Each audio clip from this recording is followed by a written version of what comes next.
Hi అండి, ఈరోజు మన వీడియోలో బ్రింజల్ ఫ్రై వంకాయ ఫ్రై ఎలా తయారు చేయాలో చూసేద్దాం. ఇక్కడ నేను హాఫ్ కేజీ వరకు వంకాయని తీసుకున్నానండి. శుభ్రంగా నీట్గా క్లీన్ చేసుకొని హాఫ్కి కట్ చేసి వాటికి సాల్ట్ పట్టిస్తున్నానండి. ఈ విధంగా సాల్ట్ పట్టించిన ముక్కలన్నీ కూడా ఆయిల్ హీట్ ఎక్కిన తర్వాత ప్యాన్లో యాడ్ చేసుకుంటున్నాను. ఇలా మనం వంకాయ ముక్కలకి సాల్ట్ పట్టించడం వల్ల వంకాయ ముక్కల నుంచి మనకి వగరుగా కానీ కండ్రుగా కానీ అనిపించదండి.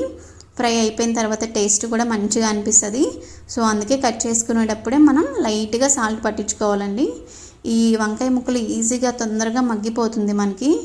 అందుకే మనం మధ్య మధ్యలో తిప్పుకుంటూ చూసుకోవాలండి. చాలా త్వరగా మగ్గిపోతాయి వంకాయలు. మనం మధ్య మధ్యలో తిప్పుకుంటూ చూసుకోవాలి. ఇలా మగ్గిపోయిన తర్వాత కొంచెం కరివేపాకు, పసుపు యాడ్ చేసుకుంటున్నానండి. ఇందులో ఇక్కడ నేను కారాన్ని ప్రిపేర్ చేసుకున్నాను, వెల్లుల్లి కారం, అదే యాడ్ చేసుకుంటున్నానండి. ఈ కారం రెసిపీ కూడా నేను నెక్స్ట్ వీడియోలో పోస్ట్ చేస్తానండి. ఇప్పుడు మనం కారాన్ని కూడా యాడ్ చేసుకుందాం. చూసారా,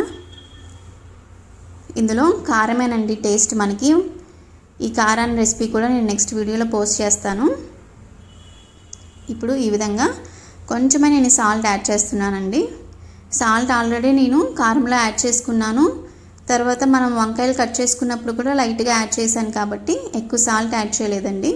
ఈ విధంగా ఫైనల్గా కొత్తిమీరతో గార్నిష్ చేసుకుంటే టేస్ట్ చాలా బాగుంటుందండి. మీరు కూడా ట్రై చేయండి, షేర్ చేయండి, లైక్ చేయండి, సబ్స్క్రైబ్ చేయండి. Thank you.